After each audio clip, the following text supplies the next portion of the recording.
Sir నమస్కారం sir. నమస్తే అండి.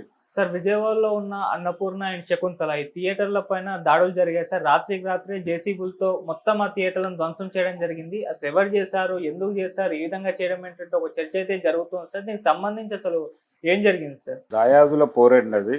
అంటే ఇది జరిగినటువంటి విచిత్రమైనటువంటి సందర్భంలో ఈ దాడి జరిగింది. అంటే సినిమా థియేటర్లు స్వచ్ఛందంగా మూతపడుతున్నటువంటి ఒక సందర్భంలో మనం ఉన్నాం. విజయవాడ సెంటర్కి సంబంధించి అయితే ఆ అన్నపూర్ణ శకుంతలకి దగ్గరలో ఉన్నటువంటి జైహింద్ టాకీస్ని క్లోజ్ చేశారు. జస్ట్ ఆ పక్కనే ఉంటుంది జైహింద్, అది క్లోజ్ అయిపోయింది. తర్వాత అక్కడి నుంచి కొంచెం బెడంగా ఉండేటువంటి అప్సరా థియేటర్ క్లోజ్ అయిపోయింది. దానికి కొంచెం అవతల ఉండే వినోద టాకీస్ క్లోజ్ అయిపోయింది. ప్రియదర్శిని అనేవారు దాన్ని. ఆ ప్రియదర్శిని థియేటర్ క్లోజ్ అయిపోయింది. సో అలా ఒక విచిత్రమైనటువంటి సందర్భం, సింగిల్ స్క్రీన్స్ ఉండాలా తీసేద్దామా అని చెప్పి అనుకుంటున్నటువంటి సందర్భంలో ఈ దాడి జరగటం అనేది కొంత జనాల్లో వాళ్ళే స్వయంగా పగలగొట్టేసుకుంటున్నారేమో అని అనుకున్నారు మొదటి రోజు. కానీ అది దాయాదుల పోరు. దాయాదుల పోరు అంటే బ్రదర్స్ తాలూకా పిల్లలు ఆ థియేటర్లో తమ వాటాలు అమ్మేయటం కోసం చాలా కాలంగా గొడవ పడుతున్నారు. వాళ్ళు ఇంటర్నల్గా ఫ్యామిలీ పరమైనటువంటి గొడవ. శ్రీరామ్ అని ఆయన మేనేజ్మెంట్ చూస్తున్నాడు ఇప్పుడు ఆ థియేటర్లకు సంబంధించి. అడుసుమిల్లి కృష్ణమోహన్ రావు గారు థియేటర్లు అవి. ఆ కృష్ణమోహన్ రావు గారు వాళ్ళ బ్రదరు. ఇది 1976లో నిర్మాణం జరుపుకున్నటువంటి థియేటర్లు. విజయవాడలో ఎయిర్ కండిషన్డ్ థియేటర్లు తక్కువ ఉన్నటువంటి టైంలో ఈ థియేటర్ వచ్చింది. అప్సరా థియేటర్ అప్పటికే ఉంది. ఇది కొత్తగా వచ్చినటువంటి ఎయిర్ కండిషన్డ్ థియేటరు. కటకటాల రుద్రయ్య లాంటి మంచి సినిమాలు అందులో విజయవంతంగా నడిచాయి. ఆ రోజుల్లో థియేటర్లన్నీ కూడా డిస్ట్రిబ్యూటర్ల కంట్రోల్లో ఉండేవి, అంటే లీజులో ఉండేవి. అలా అంటే ఏ డిస్ట్రిబ్యూటరు ఇప్పుడు సినిమా పోస్టర్ పడినా లేకపోతే పేపర్లో యాడ్ వచ్చినా కింద నైజాం బలానా, సీడెడ్ బలానా అని చెప్పి డిస్ట్రిబ్యూటర్ల పేర్లు వేసేవాళ్ళు. ఆ డిస్ట్రిబ్యూటర్ పేరు చూసి ఆ ఊళ్ళో ఏ థియేటర్లో సినిమా పడుతుందో జనాలు చెప్పగలిగేవాళ్ళు. అటువంటి పరిస్థితి ఉండేది. అలా ఈ అన్నపూర్ణ శకుంతల థియేటర్లు అన్నపూర్ణ పిక్చర్స్ వాళ్ళ లీజులో ఉండేవి, వాళ్ళ కంట్రోల్లో ఉండేవి. చార్టుదారులు అంటారు వాళ్ళని. చార్టు వాళ్ళ చేతుల్లో ఉండేది. కృష్ణప్రసాద్, వీరమాచినేని కృష్ణప్రసాద్ గారని ఆయన అన్నపూర్ణ పిక్చర్స్ నిర్వాహకుడు. విబి రాజేంద్ర ప్రసాద్ గారికి కజిన్. విబి రాజేంద్ర ప్రసాద్ గారి బ్రదరే ఆయన. అక్కినేని నాగేశ్వరరావు గారు భాగస్వాములుగా ఆ సంస్థ నడిచేది. వాళ్ళ కంట్రోల్లో ఈ థియేటర్లు ఉండేవి. అందుకని నాగేశ్వరరావు గారి సినిమాలు అంతకుముందు నవయుగాలో రిలీజ్ అయినప్పుడు అలంకార్లో రిలీజ్ అయ్యాయి నాగేశ్వరరావు గారి సినిమాలు. నవయుగా నుంచి నాగేశ్వరరావు గారి సినిమాలు బయటకు వచ్చిన తర్వాత కృష్ణప్రసాద్ గారు రిలీజ్ చేసేవాడు. అప్పుడు అన్నపూర్ణ థియేటర్లో రిలీజ్ అయ్యాయి.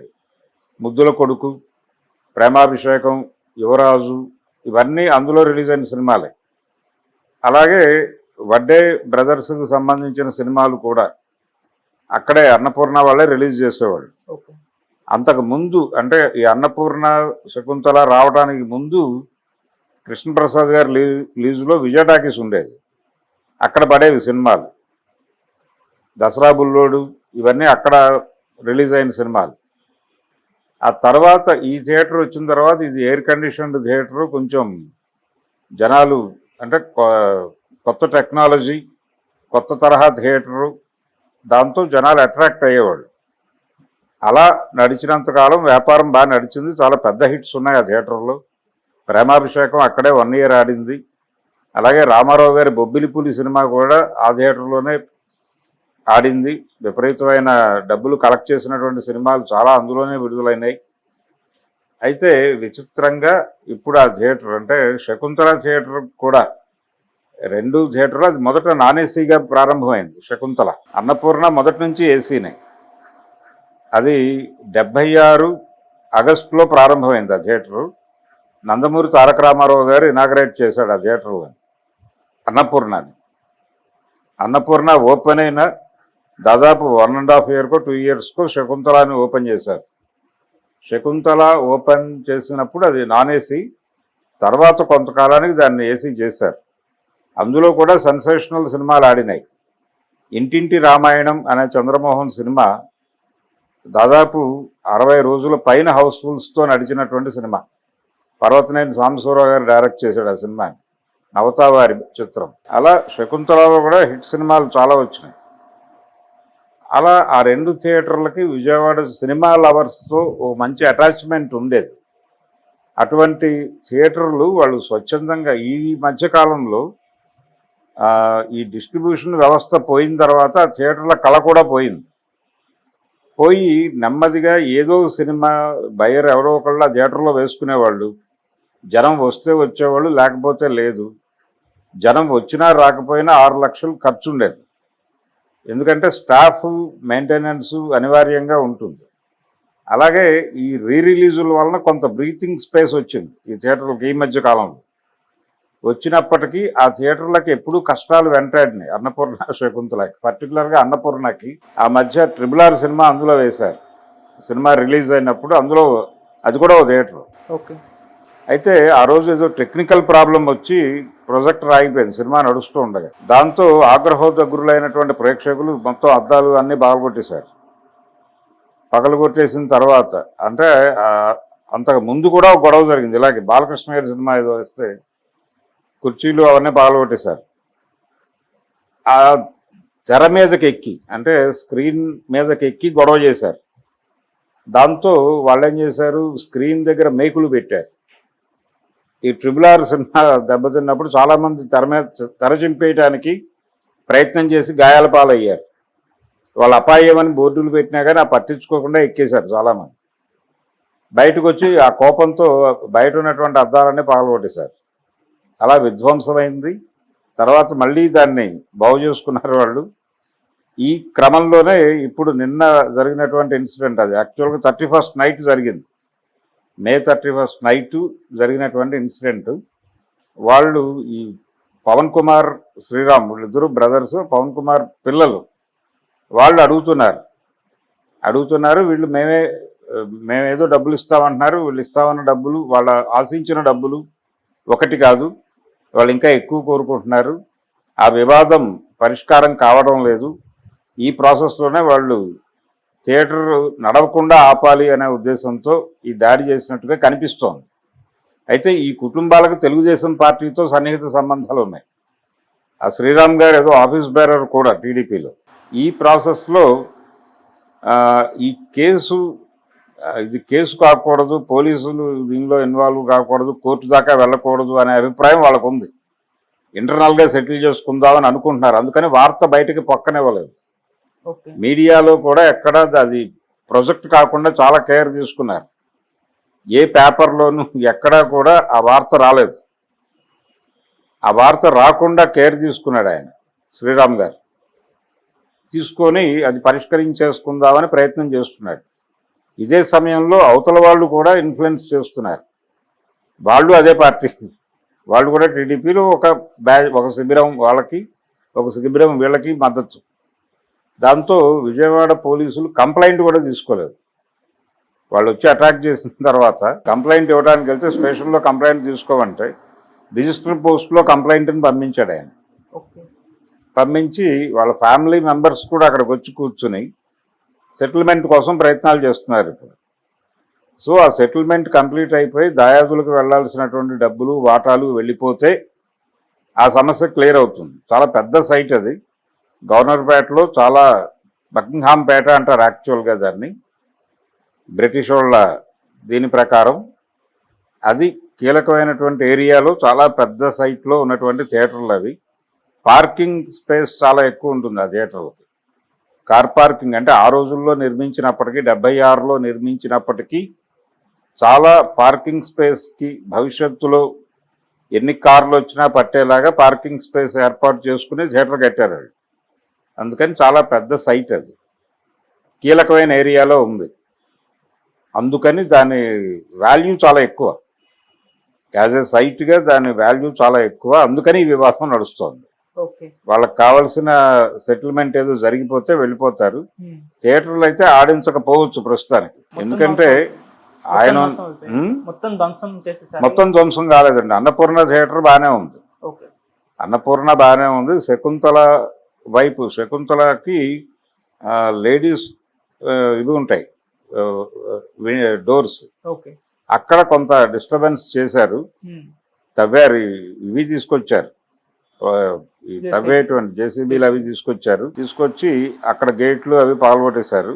అటువైపు గోడ పగలగొట్టారు, దాంతోపాటు ఇటు ప్రహరీ గోడ పగలగొట్టారు. కొంత కొట్టి లోపలికి వెళ్ళి బుకింగ్స్ అంటే శకుంతల థియేటర్ బుకింగ్స్ పగలగొట్టి ఆ వరండాలోకి కూడా ఎక్కించే ప్రయత్నం చేశారు. జేసీబీని ఎక్కించే ప్రయత్నం చేస్తూ అక్కడ ఒక రూమ్ ఉంటుంది, ఈ మేనేజరు వాళ్ళు కూర్చోవడానికి ఒక రూమ్ ఉంటుంది, దాన్ని పగలగొట్టేశారు. తర్వాత ఆ పైన టెర్రస్ లాగా ఇలా ముందుకు వచ్చి ఉంటుంది, జనాలు వర్షం పడినా ఏదైనా నిలబట్టడానికి, అది పగలగొట్టారు. అలా గీకుతూ వెళ్ళిపోయింది అది.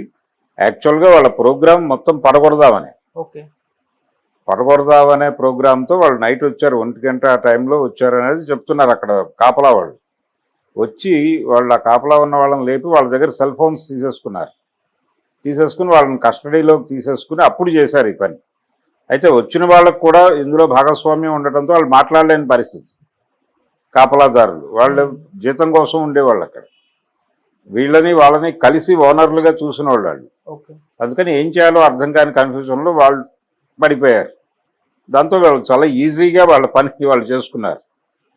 ఈలోపు లైటింగ్ వస్తుంది, జనాల మూవ్మెంట్ మొదలవుతుంది, ఎర్లీ మార్నింగే మొదలవుతుంది ఆ రోడ్లో. దాంతో ఆపేశారు. ఆపేసి అక్కడికి కొంతమంది వచ్చి క్వశ్చన్ చేశారు. అంటే ఎదురుకుండా రాయ్ టైర్స్ అవి ఉంటాయి, కమర్షియల్ ఇవి. అక్కడ వాళ్ళు వచ్చి ఎవరు మీరు, ఎందుకు పాల్పడుతున్నారు అని అడిగినప్పుడు మేము ఇంటర్నల్ గొడవ అండి, మాదే థియేటరు, మేమే పగలగొట్టేసుకుంటున్నాం అనే పద్ధతిలో చెప్పారు. అయితే ఆ కాపలాదారులు వాళ్ళని గుర్తుపట్టగలం, ఎవరు వచ్చారో ఏమిటో మాకు తెలుసు అని చెప్తున్నారు. కానీ ఇది పోలీస్ కేసు అలా కాకుండా ఎక్కడో ఒక పెద్ద మనిషి దగ్గర సెటిల్మెంట్ చేసుకునే మూడ్లో కనిపిస్తున్నారు. మేబీ తెలుగుదేశం శ్రేణుల్లో ఎవరో ఒకళ్ళు ఇన్వాల్వ్ అయ్యి ఈ ఇష్యూని సెటిల్ చేసి ఎవరికి ఏమిటి ఇవ్వాలి అనేది క్లోజ్ అయిపోతే మళ్ళీ థియేటర్లు కొనసాగించాలా వద్దా అనేది డిసైడ్ చేసుకుంటారు వాళ్ళు. నిజానికి చాలా రోజుల క్రితం ఆయన కృష్ణమోహన్ రావు గారు మాట్లాడుతూ, ఆయన చనిపోయాడు, ఆయన ఉన్న రోజుల్లో ఆయన వాళ్ళ బ్రదరు వాళ్ళు ఆ రోజుల్లోనే థియేటర్లు నడపడం కష్టంగా ఉంది అనే మాట కూడా మాట్లాడాడు ఆయన ఒకసారి మీడియా ముందే. వాళ్ళ బ్రదర్ కూడా మాట్లాడాడు ఈ మధ్య కాలంలోనే మాట్లాడాడు ఆయన. ఇవి నడపడం మాకు ఐరావతాన్ని మెయింటైన్ చేసినట్టు, ఒక ఏనుగుని మెయింటైన్ చేసినట్టు వైటల్ ఫెంట్గా మారిపోయింది ఇది అనేది మాట్లాడాడు ఆయన. అంటే సినిమాకి డబ్బులు వచ్చినా రాకపోయినా మేము ఎక్కడి నుంచి అయినా తెచ్చైనా ఒక 6 లక్షలు పోయాల్సి వస్తుంది నెలకి, ఇది మాకు అదనపు భారం అయిపోయింది, దీన్ని వదిలించుకోవటం ఎలా అని ఆలోచిస్తున్నాం అని అన్నాడు ఆయన. సో ఎప్పుడు ఈ దాడులు జరిగి అభిమానులు అటాక్స్ జరిగి మళ్ళీ డబ్బులు పెట్టి చేయాల్సి వచ్చినప్పుడు దాన్ని రెనోవేట్ చేసి మల్టీప్లెక్స్ చేయాలన్నా కానీ కోట్లు ఖర్చు పెట్టాలి. మల్టీప్లెక్స్ చేసిన కాంప్లెక్స్లు కూడా బతకటం లేదు. శాంతి ప్రశాంతి మిరాజ్ చైన్ గ్రూప్కి ఇచ్చారు వాళ్ళు లీజ్కి, వాళ్ళు వదిలేసి వెళ్ళిపోయారు. వాళ్ళు వదిలేసి వెళ్ళిపోతే క్లోజ్ అయిపోయింది. రాజీవ్రాజ్ కాంప్లెక్స్ వైఎస్ రాజశేఖర రెడ్డి గారి మేనల్లుడు గారు, వారు కూడా నడపలేక అల్లు అరవింద్ గారికి అప్పచెప్పాడు. అరవింద్ గారి కంట్రోల్లో ఉన్నాయి 2 థియేటర్లు, వాళ్ళు వాళ్ళ పద్ధతిలో వాళ్ళు మెయింటైన్ చేస్తున్నారు దాన్ని. అలాగే గుడివాడ థియేటర్లో ఒక 2-3 అల్లు అరవింద్ గారు తీసుకుని వదిలేసి వచ్చేసాడు నడవక, అది పరిస్థితి. అందుకని ఈ సినిమా వ్యాపారం ఇంకా థియేటర్లుగా అన్నపూర్ణ శకుంతల కథ ఆ శకం ముగిసిందనే అనుకోవాలి. కానీ విజయవాడ ప్రేక్షకులకి, సినిమా లవర్స్కి అయితే ఆ థియేటర్లతో చాలా జ్ఞాపకాలు ఉన్నాయి. ఆ జ్ఞాపకాల్లో మిగిలిపోతాయి. ఎన్ని థియేటర్లు మిగిలిపోలేదు, అలాగే ఇది కూడా మిగిలిపోతుంది. లక్ష్మీ టాకీస్ ఉండేది ఒకప్పుడు, చాలా పాత పుస్తకాల్లో, పాత రచనల్లో, పాత కథల్లో దాని రెఫరెన్స్లు కనిపిస్తాయి. కాట్రగడ్డ మురారి గారి ఆత్మకథ, నవిపోజురు గాకలో లక్ష్మీ టాకీస్ రెఫరెన్సెస్ చాలా కనిపిస్తాయి. ఆ థియేటర్ లేదు ఇప్పుడు అక్కడ. వినోద, అలాగే ప్రియదర్శిని, వినోద అనబడే ప్రియదర్శిని, విజయ టాకీస్, అవి 2 విచిత్రంగా ఎలక్ట్రానిక్ షోరూమ్స్గా మారిపోయింది. ఇలా షోరూమ్స్గా మారిపోవటము, మల్టీప్లెక్స్లుగా కన్వర్ట్ అవ్వటము, రియల్ ఎస్టేట్ ప్రాపర్టీగా మారిపోవటము జరుగుతోంది థియేటర్లు అన్నీ కూడా.